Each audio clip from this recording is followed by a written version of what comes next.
all evening. As it relates to Monday morning, we should see some signs that we're moving out of this, but you are not to come out until you receive more information from the city of New Orleans. Now is the time that we have been preparing for and even waiting for as it relates to Hurricane Ida. Again, this is the time. Heed all warnings. Ensure that you shelter in place, you hunker down. We understand that we have residents that are now without power. We do understand that wind miles are over 35 miles per hour, which means that there will be no action, no activity from Entergy New Orleans at this time. Also, as it relates to other responses, the New Orleans Fire Department, we are now on emergency alert. As it relates to 911 calls, you will hear more from our leaders following me. So what I'm going to do now, I'm going to ask Colin Arnold, our Director of Homeland Security, to come forth. We'll move through, trying to be as fast as possible, again, so that everyone can get out of harm's way. Thank you. Colin? Morning. We've talked for several days. We've gone over this. This is short and sweet. Hurricane Ida is here. Tropical storm winds have arrived.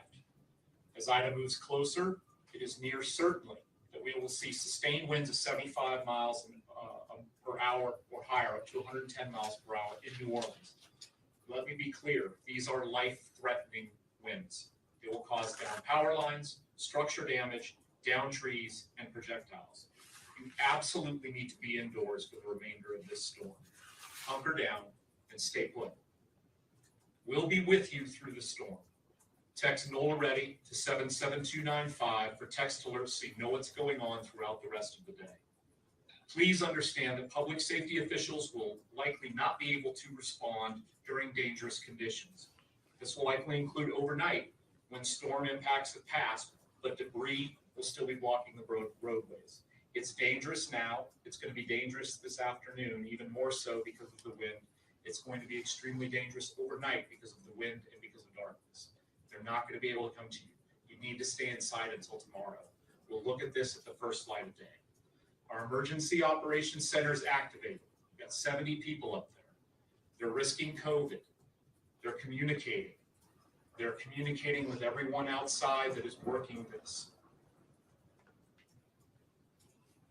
It includes infrastructure, transportation, and human service agencies. We are coordinating response efforts. This will include immediate public safety needs throughout the duration of the storm, but as I said, there's nobody coming right now. You need to stay inside.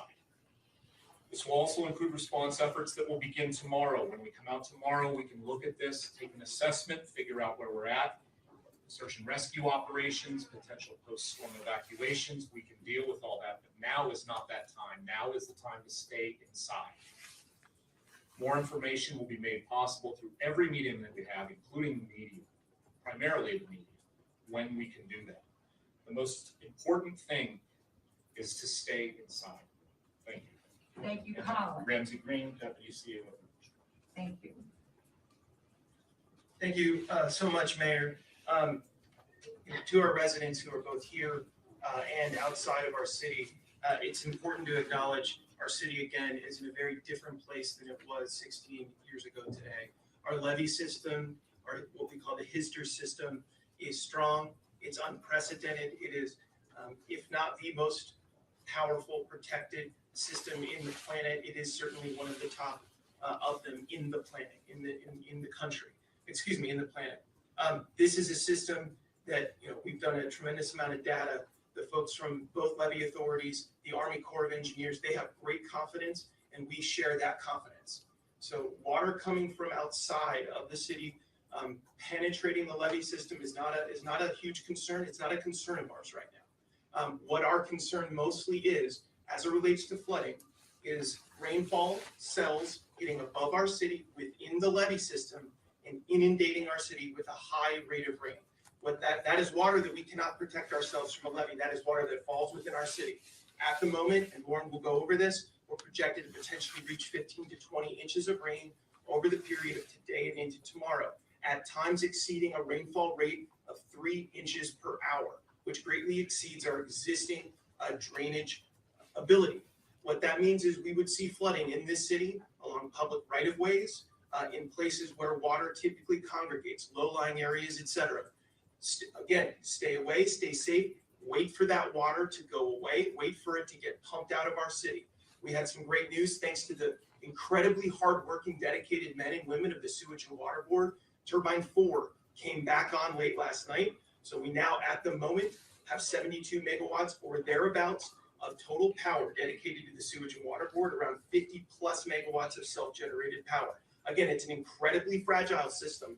That system can change at any point. And what we always have to be prepared for that. Finally, the Sewage and Water Board, the sewer system is entirely dependent upon pumping.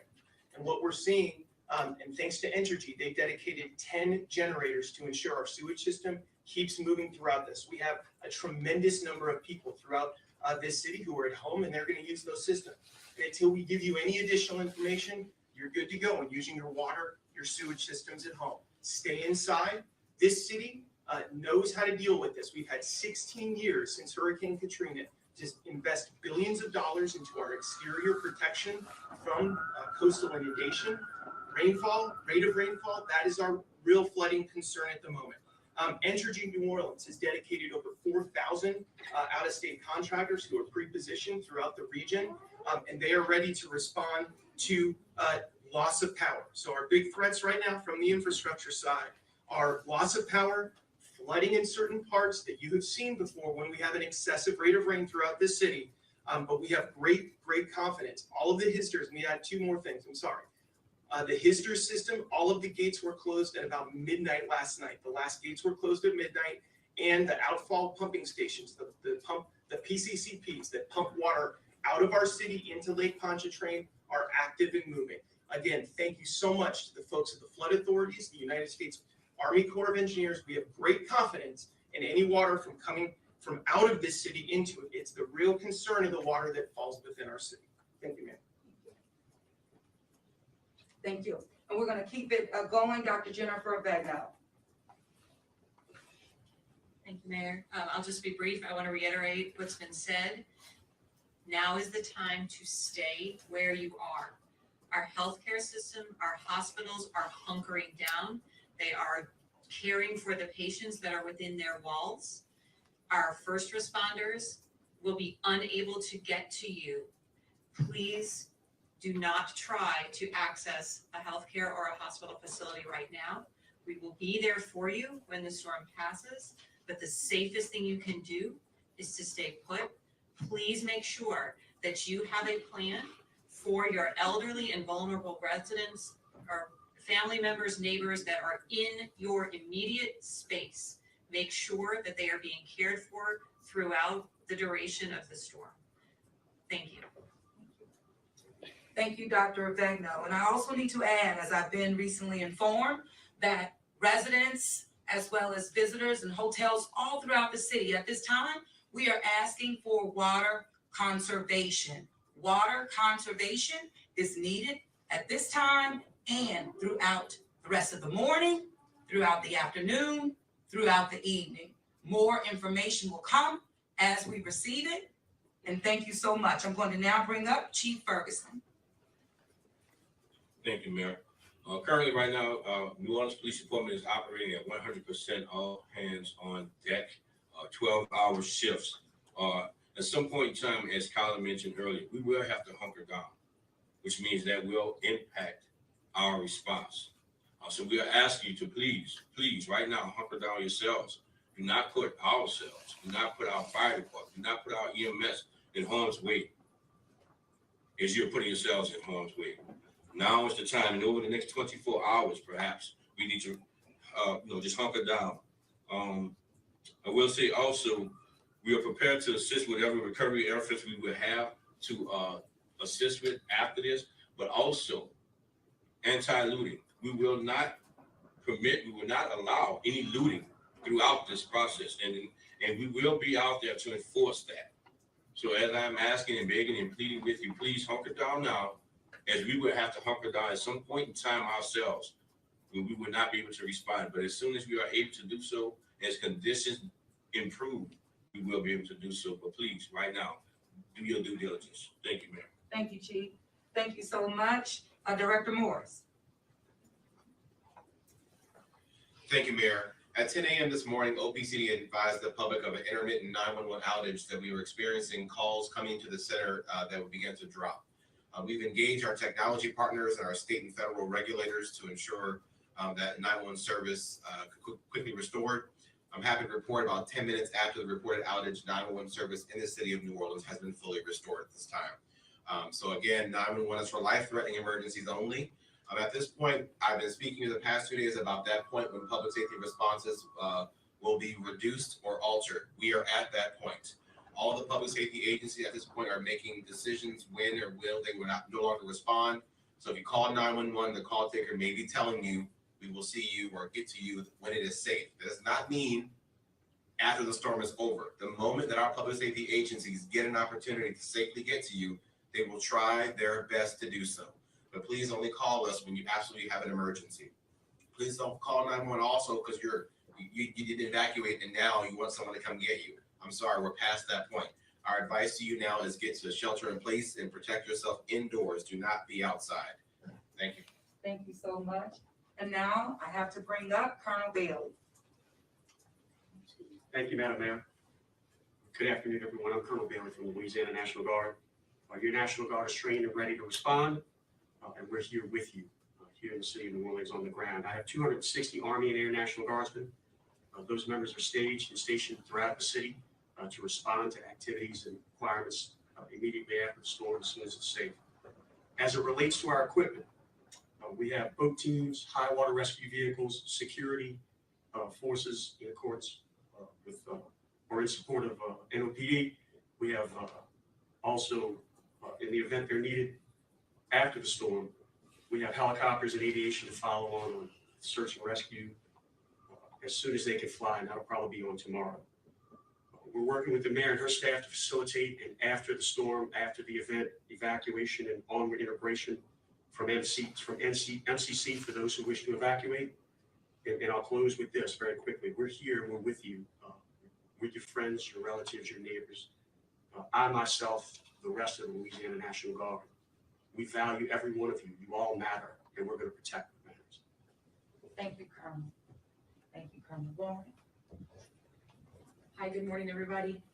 In terms of the weather, everything's pretty much already been reiterated here. You know, potential for sustained winds 74 to 110 miles an hour, possibly higher gusts, flooding 15 to 20 inches. Currently, the storm is in the process of moving onshore, I guess you could call it that, in Port Fourchon and Grand Isle. So it should be making landfall down there very shortly. Water levels down there are rapidly rising. Wind speeds are also rapidly rising. In terms of winds in the city, we're already seeing 50 to 70 mile per hour gusts. So we are basically there for hurricane force wind gusts right now as 11:45 a.m. We're seeing sustained 30 to 40 miles per hour, some more. For those of you in the building, we can hear it outside the windows right now. So as we see it, as everybody else has been saying, it's only going to get worse from here. Hunker down, be careful, be safe, and we will just be safe after the storm as well if we have generators. The winds will be slow to come down tonight into the overnight hours, and just be prepared for anything at this point. Thank you so much, Lauren. As Ramsey indicated during his briefing, that Entergy New Orleans is on the ready to respond to the needs of our community, particularly right now. That need is with the Sewage and Water Board, and the necessary responses are being done right now. Also, what I would say to our residents, be calm in the midst of this storm. You can be calm. You have everything that you need. We will get through this together. So be prepared, stay where you are, continue to heed the messages that come throughout the city of New Orleans, but we will get through this together. The best thing that I will say at this time is knowing that we have the leadership that is in place on all sides. And I'm very confident in the presence of our New Orleans City Council standing with us as well, as they have always been. Now, I would ask for Councilmember Helene Moreno, who serves as our president, to just represent the council at this time. Councilmember? Thank you so much, Mayor. I would just reiterate, stay home. This is the time to hunker down. As you all know, the New Orleans City Council is the regulator of Entergy New Orleans, so I've been in close contact with its CEO, Deanna Rodriguez. As the mayor has mentioned, she is, and along with her team, all hands on deck on the sewage and water board situation. Preliminary reports that it appears that it's something on the ENO side that they're trying to rectify and restore power on that route. So that's really the latest that I've got. Of course, we'll continue to keep you updated and just stay safe and stay home. Thank you. Thank you all very much, and for the sake of time and for your safety, we'll answer a few questions. And Allison. David Hammer, WWL. Yes, sir. I think we need some clarity on the situation with the sewage and water board power. Is it correct that they've lost power to run the sewage with pumps? And you talked about water conservation, and at one point you said, go ahead and use your water and sewer, and then another point you said conserve Because water. we just got information. Exactly. Understanding is, David. So on the front end, as Ramsey was giving his update on the infrastructure, talking both sewage and water board as well as Entergy, we were notified of a power outage relative to the Entergy New Orleans side of the operation, just as confirmed by Councilmember Moreno. Those matters we know have compromised as it relates to the sewer system. That's where the request for water conservation came into play. That still remains active at this particular time. Ramsey, anything you need to add, you can do so now. Yeah, real quick.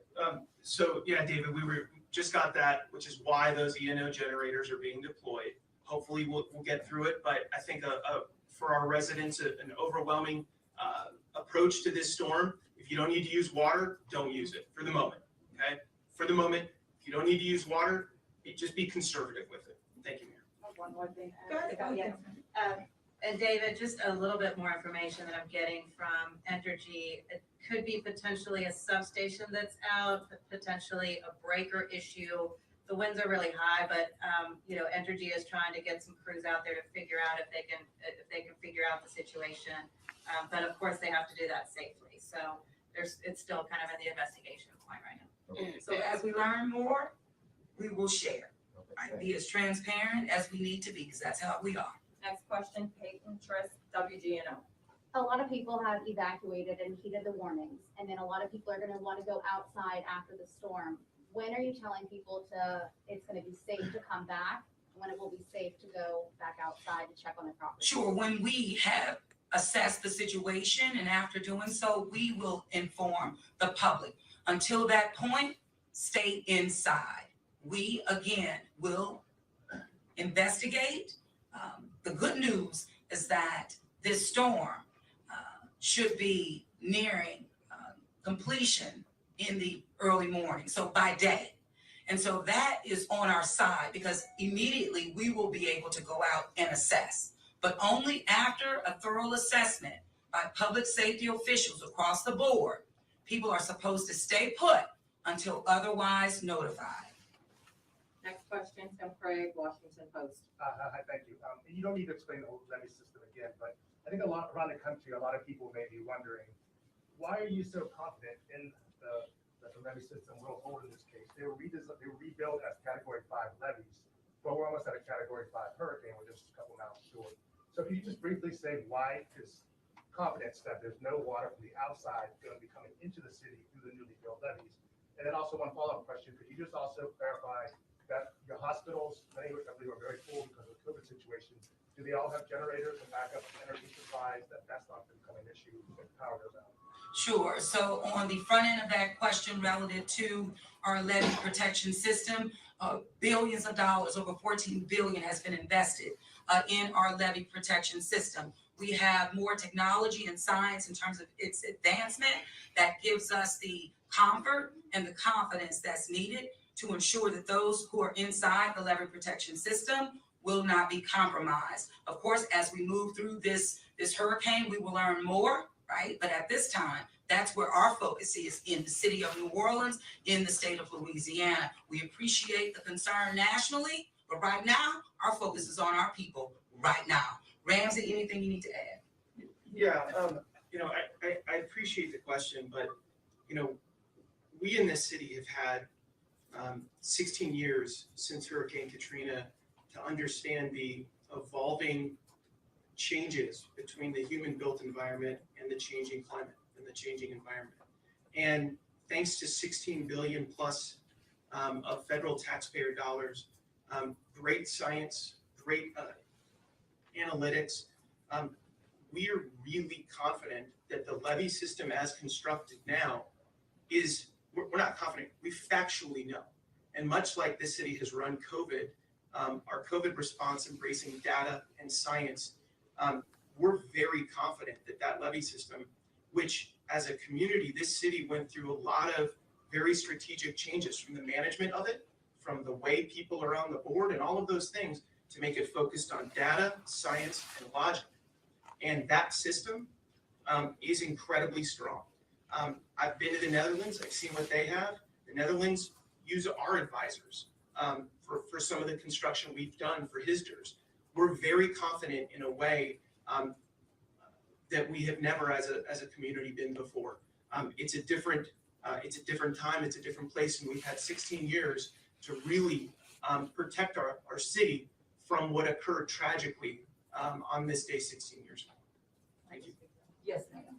And just to the hospital piece, again, kind of echoing this theme, there's no one more prepared in the healthcare system in America than our hospitals, because they all went through Katrina. They have incredibly sophisticated emergency preparedness plans that they get to exercise on a regular basis, because this is not our first threat in the last 16 years. They all have generators. They test the generators. They will utilize the generators even when they deem that it's necessary. And so again, I can say this from personal experience, as well as professionally, the hospitals are prepared. Thank you, Dr. Bagnall. Allison, that's it. Thank you all so much, and you should know that our unified command will continue to be in place. Direct communication with the White House has happened, and we do and will continue with that direct line and link, as well as our Secretary of FEMA. Thank you all so much. Be safe, and we will give you updates as we need to. Thank you.